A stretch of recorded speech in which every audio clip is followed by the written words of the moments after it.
Segment में पहली खबर है दिग्गज रिलायंस इंडस्ट्रीज को लेकर। क्यों आई है ये कंपनी इस सेगमेंट में? देखिए, जून 2024 के बाद आरएल के शेयर में इस हफ्ते सबसे बड़ी गिरावट देखने को मिली। 6 जनवरी का दिन था जिस दिन ये शेयर 5% तक का लुढ़क गया था और 5 जनवरी को ही शेयर ने यानी कि एक दिन पहले ही 1611.80 का ऑल टाइम हाई छुआ था। तो ऑल टाइम हाई छूने के बाद अगले ही दिन शेयर में जून 2024 के बाद सबसे बड़ी गिरावट आ गई। क्यों आ गई? क्योंकि ब्लूमबर्ग की एक रिपोर्ट आई थी जिसके ऊपर कंपनी ने खंडन किया।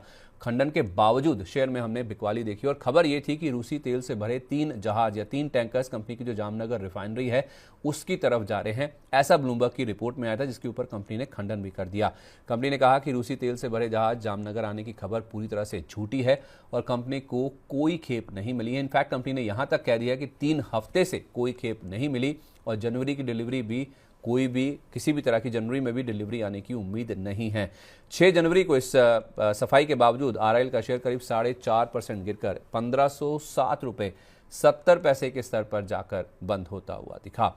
7 जनवरी को भी कंपनी ने एक सफाई जारी करी जिसमें उन्होंने कहा कि रूस से तेल इंपोर्ट का शेयर की गिरावट से कोई लेना देना नहीं है, कोई लिंकेज नहीं है। इनफैक्ट कंपनी ने यह भी कहा कि जनवरी में रूसी तेल नहीं खरीदने की बात को हम दोहराते हैं और रूस से जो 3 टैंकर जामनगर रिफाइनरी की तरफ आ रहे हैं, जो ब्लूमबर्ग की रिपोर्ट थी उसके ऊपर ब्लूमबर्ग ने सफाई जारी की है जिसमें उन्होंने कहा है कि ये टैंकर रिलायंस की रिफाइनरी की तरफ नहीं कहीं और जा रहे थे। इनफैक्ट उन्होंने ये भी कहा कि हमारे पास यानी कि कंपनी के पास फिलहाल कोई भी अनपब्लिश्ड प्राइस सेंसिटिव जानकारी नहीं है।